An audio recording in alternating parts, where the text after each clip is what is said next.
Notre enquête sur l'argent de l'immigration. Vous le savez, beaucoup des arrivants sur le sol français continuent, souvent pendant des années, à envoyer des mandats ou de l'argent liquide dans leur pays d'origine. Quel montant et quelle destination? À côté de l'aide individuelle à la famille, il existe des transferts beaucoup plus organisés de Mantes-la-Jolie au cœur du Sénégal. Voyez l'enquête de Sophie Rodier, Sylvain Barral et Antoine Husser.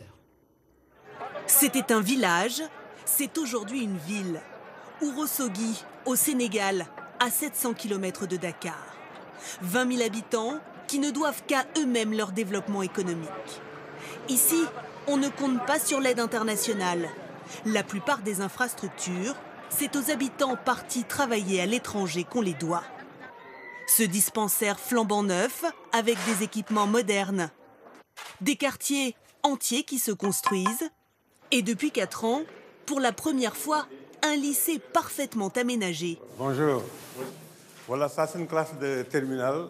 Asseyez-vous, s'il vous plaît. L'établissement accueille 800 élèves de la première à la terminale. Et le proviseur est fier de leurs bons résultats. Je crois que chaque année, quand même, nous sommes au-dessus donc de la moyenne nationale. Coût total de l'établissement, 459 000 €. La somme a été financée à 30% par les migrants partis du village. Sur place, c'est cet habitant qui a géré les fonds pour la construction. Si c'était l'État, on peut attendre presque 10 ans sans avoir le machin. Mais avec ça, au bout de 3 ans, les élèves vont rentrer dans les classes, tout équipés.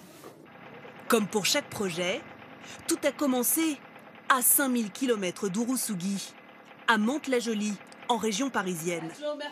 Voici ceux qui ont récolté les fonds pour construire le lycée. Ces Sénégalais ont tous quitté leur village dans les années 70 pour venir travailler en France. Moi, je suis de Ourossogui. Je suis de Ourossogui aussi. Je suis venu en 1974. La plupart d'entre nous travaillaient dans les deux grandes usines qui sont là, c'est-à-dire Renault ou Simca. Depuis 40 ans, chaque mois, ils reversent une partie de leur salaire à leurs proches restés au pays. Beaucoup de familles vivent à partir de ces ressources-là. De familles avec famille ici et famille de l'autre. Des parents, des grands-parents, des oncles, des tantes. Tout le monde vit à travers ce truc. C'est un partage.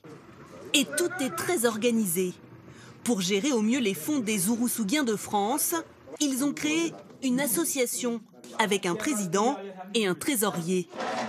Mais 1400 € de cotisation, 58 761 €. Une fois par mois, ils se réunissent pour parler de leur projet. Ce jour-là, un gros investissement pour leur ville, la rénovation de l'hôpital d'Ourossogui. Aujourd'hui, la rénovation, elle doit être complète, parce que l'hôpital est conçu de 1976. Donc, Chacun donne peu. Peu avec beaucoup de peu fait une valeur. Ça fera beaucoup. L'ensemble de Ourossogien, ils participent aux 5 € par mois. Ça, c'est régulier. Mais quand il y a un projet, c'est une autre façon. On réunit tous les Ourossogien en France et on leur explique que ce projet-là, l'utilité, on essaie de les convaincre. Ainsi, les 300 000 Sénégalais de France ont envoyé dans leur pays d'origine près d'1 demi-milliard d'euros en 2014. Une aide indispensable. Mais avec la nouvelle génération, souvent née en France, pourrait-elle se tarir? Ce Français d'origine sénégalaise a 39 ans. Il a grandi en France et il donne lui aussi une partie de son salaire pour y développer des projets. Mais il le constate, il a bien du mal à mobiliser les plus jeunes. Pour certains, ils ne connaissent pas forcément leur village d'origine parce qu'ils n'y sont pas allés. Ils sont nés et grandis ici. Donc ils n'ont pas forcément cette appartenance qu'on pouvait avoir aussi nos parents. Au Sénégal, la nature même de ces projets est en train de changer. Voici l'un d'entre eux, un champ collectif de 8 hectares. L'argent venu de France a permis d'acheter cette pompe à eau pour irriguer les cultures. 10 000 €. Tomates, maïs, salade, le champ fait vivre aujourd'hui 22 familles. L'objectif, c'est de créer de l'emploi sur place pour ne plus avoir besoin de partir travailler ailleurs.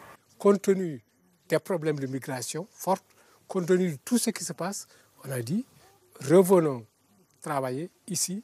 Et ce qui fait qu'actuellement, les femmes et les hommes travaillent ici. Et ça a vraiment freiné l'immigration, surtout en Europe, mais aussi l'immigration africaine.